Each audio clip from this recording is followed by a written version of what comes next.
नमस्ते, मैं डॉक्टर अनुपमा हूँ। मैं स्किन स्पेशलिस्ट और हेयर ट्रांसप्लांट सर्जन हूँ। आज इस वीडियो में हम बात करेंगे कि अनचाहे बालों को लेज़र से किस तरीके से हटाया जाता है। तो मैं इस वीडियो में डिस्कस करूँगी कि लेज़र हेयर रिमूवल क्या होता है, किस तरीके से काम करता है। जब भी आपको लेज़र हेयर रिमूवल करवाना है तो उससे पहले, उसके दौरान और उसके बाद किन किन बातों का ध्यान रखना चाहिए, ये भी मैं आपको बताऊँगी। साथ ही मैं आपको ये बताऊंगी कि कौन सी मशीन्स होती हैं लेज़र हेयर रिमूवल में जो इस्तेमाल होती हैं। उसके अलावा मैं ये भी बताऊंगी कि इसके क्या क्या साइड इफ़ेक्ट्स हो सकते हैं। तो सबसे पहले हम ये बात करते हैं कि लेज़र किस तरीके से बालों को निकालता है या बालों को डिस्ट्रॉय करता है। लेज़र का मतलब होता है light amplification by stimulated emission of radiation. इसका मतलब ये है कि लेज़र के थ्रू एक बहुत ही फोकस्ड और स्ट्रॉन्ग लाइट निकलती है जो हमारे स्किन में मौजूद हेयर फॉलिकल्स या हेयर रूट्स को डिस्ट्रॉय करती है। अब ये इन रूट्स को किस तरीके से डिस्ट्रॉय करती है ये जानना भी ज़रूरी है। हमारे जो बाल होते हैं उनमें एक ब्लैक कलर का पिगमेंट होता है जिसकी वजह से बाल ब्लैक होते हैं। ये पिगमेंट इस हाईली फोकस्ड और इंटेंस लाइट को अब्जॉर्ब करता है और इस पिगमेंट का टेम्परेचर बढ़ जाता है, ये हीटअप हो जाता है। इसके हीटअप होने से पूरा फॉलिकल या पूरा रूट जो है वो भी हीटअप हो जाता है और डिस्ट्रॉय हो जाता है। अब जब आप लेज़र हेयर रिमूवल सेशन कराते हैं तो लेज़र की वजह से आपके बाल डिस्ट्रॉय हो जाते हैं।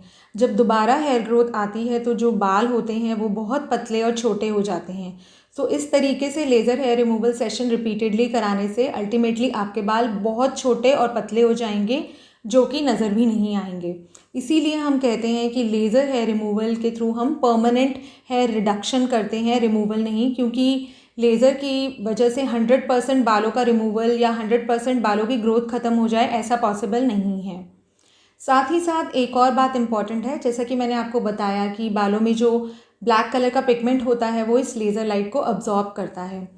तो जो ग्रे हेयर या वाइट हेयर होते हैं, सफ़ेद बाल जिन्हें हम कहते हैं, और जिन लोगों के बाल गोल्डन कलर के होते हैं उन बालों में ये पिगमेंट मौजूद नहीं होता है, तो लेज़र इन बालों पर असर नहीं कर पाती है।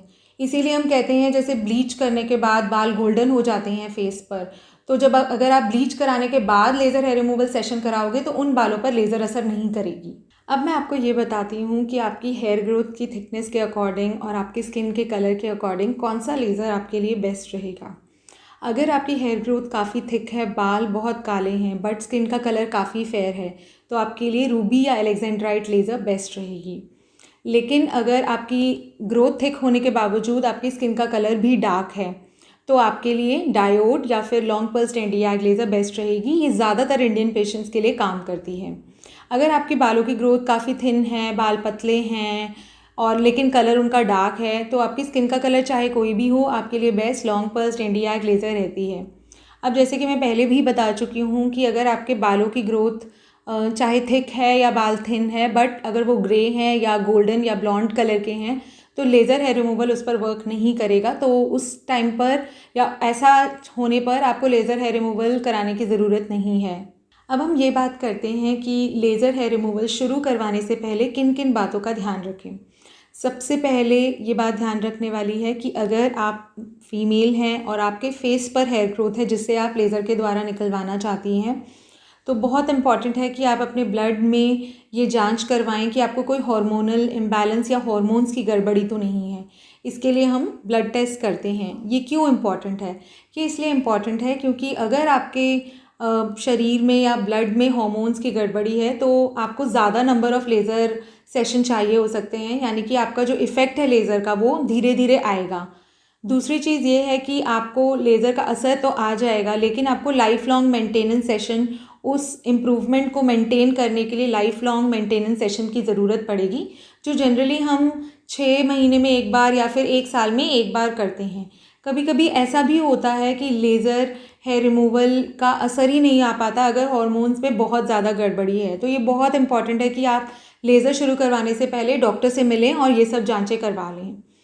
उसके अलावा ये बहुत ज़रूरी है कि जब आप लेज़र शुरू करें उससे 2 से 4 हफ्ते पहले ही अपनी त्वचा को, अपनी स्किन को धूप से बचाना शुरू कर दें। तो इसके लिए आप सनस्क्रीन का इस्तेमाल कर सकती हैं या फिर कपड़ों से बालों को, जो बालों की ग्रोथ है उस एरिया को ढक के रखें। जैसे कि फेस पे आप स्कार्फ यूज़ कर सकते हैं, अम्ब्रेला यूज़ कर सकते हैं। हाथों पे आप लॉन्ग स्लीव्स के कपड़े पहन सकते हैं। उसके अलावा आपको वैक्सिंग, थ्रेडिंग या प्लकिंग, ये तीनों चीज़ें अवॉइड करनी है, क्योंकि ये जो तीनों चीज़ें बाल रिमूव करती हैं तो ये जड़ों से ही बालों को हटा देती है, तो लेज़र काम नहीं कर पाएगा। उसके अलावा ये भी इम्पॉर्टेंट है कि लेज़र हेयर रिमूवल सेशन से पहले आप ब्लीचिंग ना करें। जब आप ब्लीच करते हैं तो बालों में जो ब्लैक पिगमेंट होता है वो डिस्ट्रॉय हो जाता है और बाल गोल्डन हो जाते हैं, तो उससे लेज़र आपके बालों पर असर नहीं कर पाएगी। इसके साथ साथ जब भी हम लेज़र शुरू करते हैं तो हम अपने पेशेंट्स को एक बालों की ग्रोथ को कम करने के लिए दवाई देते हैं, जो कि क्रीम की फॉर्म में होती है। इसमें ईफ्लॉर्निथिन नाम का कंपाउंड होता है। इस क्रीम को जनरली हम पेशेंट्स को लेज़र शुरू करने से पहले देते हैं और लेज़र के सेशन के दौरान भी पेशेंट्स इसे लगाते रहते हैं। अब हम बात करते हैं कि जब हम लेज़र हेयर रिमूवल करते हैं तो उसके सेशन के क्या क्या स्टेप्स होते हैं। ये बहुत इम्पॉर्टेंट है आपके लिए जानना। तो सबसे पहले जिस भी एरिया में हमें लेज़र करना है उस एरिया को हम प्रिपेयर करते हैं। उसको क्लीन करने के बाद हम उस एरिया के सारे बाल हटा देते हैं, या तो शेविंग से या फिर ट्रिमिंग से। उसके बाद हम पेन को रिड्यूस करने वाली क्रीम उस एरिया में लगाते हैं, जो कि हम 45 मिनट से 1 आवर के लिए रखते हैं। उसके बाद हम स्किन को फिर से क्लीन करके उस एरिया में लेज़र करते हैं। लेज़र करते समय आपके आँखों पर एक प्रोटेक्टिव चश्मा दिया जाएगा आपको, जिससे कि आपकी आँखों पर कोई बुरा असर ना पड़े। जब हम लेज़र करते हैं तो उस दौरान आपको हल्की हल्की स्किन पे थोड़ी सी गर्म सेंसेशन लगेगी, जिसको कम करने के लिए आजकल ज़्यादातर मशीन्स में कूलिंग डिवाइस होता है, जिससे आपकी स्किन साथ साथ ठंडी होती रहती है। लेज़र सेशन करने के बाद हम फिर से स्किन को थोड़ी देर आइस पैक से सिकाई करते हैं। ये सब हो जाने के बाद हम रेडनेस को कम करने वाली एक दवाई स्किन पर लगाते हैं, जिसके बाद हम उसके ऊपर सनस्क्रीन लगाते हैं। सो ये लेज़र हेयर रिमूवल सेशन के स्टेप्स होते हैं। अब हम बात करते हैं कि जब आपका लेज़र हेयर रिमूवल सेशन हो गया है तो उसके बाद किन बातों का ध्यान रखना चाहिए। सबसे पहले तो आपको इस बात का ध्यान रखना चाहिए कि लेज़र का सेशन होने के बाद आपको थोड़ी सी उस एरिया में रेडनेस आ जाएगी, जो कि 1 to 2 डेज़ तक रहेगी। तो इसके लिए हम रेडनेस को कम करने वाली एक क्रीम देते हैं जो आपको लगानी है। उसके बाद साथ ही साथ स्किन में थोड़ा सा ड्राइनेस आने लगेगा, आपको स्किन बहुत रूखी लगने लगेगी, तो आपको मॉइस्चराइज़र लगाना है उस एरिया में बार बार।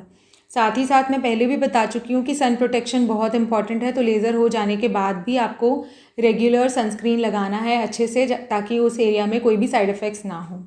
अगर आप सनस्क्रीन रेगुलरली नहीं लगाएंगे तो उससे 2 प्रॉब्लम्स हो सकती हैं। एक तो जिस एरिया में हमने लेज़र किया है वहाँ पे आपको पिगमेंटेशन या डार्क स्पॉट्स हो सकते हैं।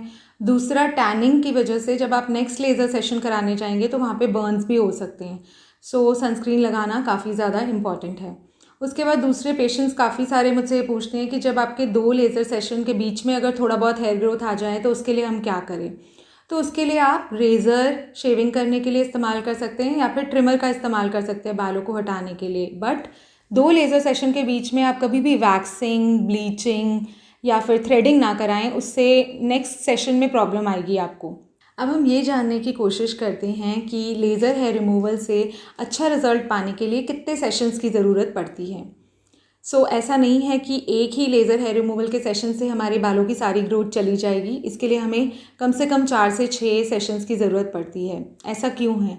ऐसा इसलिए है क्योंकि जो बाल होते हैं वो डिफरेंट फेजेस में होते हैं। जब बाल एनाजन फेज़ में होते हैं तो वो सबसे ज़्यादा सेंसिटिव होते हैं लेज़र से, लेकिन एक समय पर सारे बाल एनाजन फेज़ में नहीं होते हैं। सारे बालों को अटैक करने के लिए हमें मल्टीपल सेशंस की ज़रूरत पड़ती है। जैसे मैंने आपको बताया कि 4 से 6 सेशंस जनरली ज़रूरत पड़ती है, पर कुछ लोग ऐसे होते हैं जिनमें कम सेशन से ही काफ़ी अच्छा फ़ायदा मिलता है, लेकिन कुछ लोग ऐसे होते हैं जिनको 8-10 सेशंस की भी ज़रूरत पड़ती है। तो ये 2 चीज़ों पर डिपेंड करता है, एक तो आपकी हेयर ग्रोथ पर और दूसरा आपको कोई हार्मोनल इम्बैलेंस है या नहीं। जिन लोगों को हार्मोनल इम्बैलेंस है उनको थोड़े ज़्यादा सेशंस की ज़रूरत पड़ती है और जल्दी सेशंस की ज़रूरत पड़ती है। अब हम बात करते हैं कि 2 सेशंस के बीच में कितना समय होना चाहिए, कितना टाइम इंटरवल होना चाहिए। तो जनरली ये वेरी करता है। जब शुरुआत में आप 3 से 4 सेशन कराएंगे तो उस समय पर हेयर ग्रोथ थोड़ा जल्दी आता है, तो आपको 2 सेशंस के बीच में 2 से 4 हफ्ते तक लग सकते हैं। लेकिन जैसे जैसे आप लेज़र करवाते रहेंगे और लेज़र का असर आता रहेगा तो ये टाइम इंटरवल बढ़ता जाता है। 2 सेशन के बीच का टाइम बढ़ता जाता है, तो धीरे धीरे करके ये बढ़ जाएगा और 3 से 6 महीने हो जाएगा। अब हम ये डिस्कस करते हैं कि लेज़र हेयर रिमूवल ट्रीटमेंट का कॉस्ट कितना होता है। कॉस्ट कई फैक्टर्स पर निर्भर करता है, जैसे कि मशीन कौन सी यूज़ हो रही है, उसमें जो टेक्नोलॉजी है वो कौन सी यूज़ हो रही है। उसके अलावा आपका जो ट्रीटमेंट है वो डॉक्टर कर रहे हैं या फिर टेक्नीशियन कर रहे हैं। डेफ़िनेटली अगर डॉक्टर कर रहे हैं तो चार्जेस थोड़े से ज़्यादा होंगे, टेक्नीशियन से आप करवा रहे हो तो चार्जेस थोड़े से कम होंगे। चाहे आप कोई सी भी मशीन से करवाएं या डॉक्टर से कराएं या टेक्नीशियन से, बट ये बात ज़रूर ध्यान रखें कि लेज़र शुरू करने से पहले आप एक डर्मेटोलॉजिस्ट या डॉक्टर से कंसल्टेशन ज़रूर लें, ताकि आपको 2-3 चीज़ें क्लियर हो जाएं कि आपको कोई हार्मोनल इम्बैलेंस तो नहीं है, या फिर आपकी ग्रोथ के अकॉर्डिंग आपको कौन सा मशीन बेस्ट सूट करेगा। सो डॉक्टर से कंसल्टेशन ज़रूर लें। अब हम ये डिस्कस करते हैं कि जब आपका लेज़र हेयर रिमूवल ट्रीटमेंट हो जाता है तो उसके बाद आपके हेयर ग्रोथ कैसी नज़र आती है। आप देखेंगे कि जब आपका ट्रीटमेंट पूरा हो गया है तो जिस भी एरिया में आपने लेज़र करवाया है वहाँ पे बहुत पतले और फाइन बहुत छोटे हेयर रह जाते हैं, वो नज़र भी नहीं आते हैं। अब हम बात करते हैं लेज़र हेयर रिमूवल के साइड इफ़ेक्ट्स के बारे में। लेज़र हेयर रिमूवल एक बहुत ही सेफ़ मेथड है बालों को हटाने का, बट फिर भी कुछ साइड इफ़ेक्ट्स हो सकते हैं।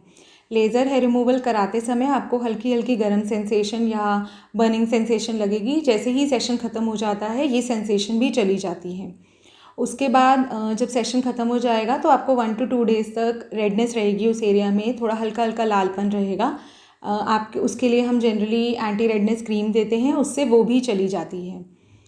सिवियर साइड इफ़ेक्ट्स बहुत ही रेयर होते हैं। इनमें आप देख सकते हैं कि जहाँ पे लेज़र करते हैं वहाँ पे ब्लिस्टर्स बन सकते हैं, पिगमेंटेशन हो सकती है, स्कारिंग हो सकती है, बट ये बहुत ही रेयर है और ज़्यादातर ये तब होती है जब लेज़र की बहुत हाई एनर्जी यूज़ की जाती है, जो कि जनरली ऐसा नहीं किया जाता है।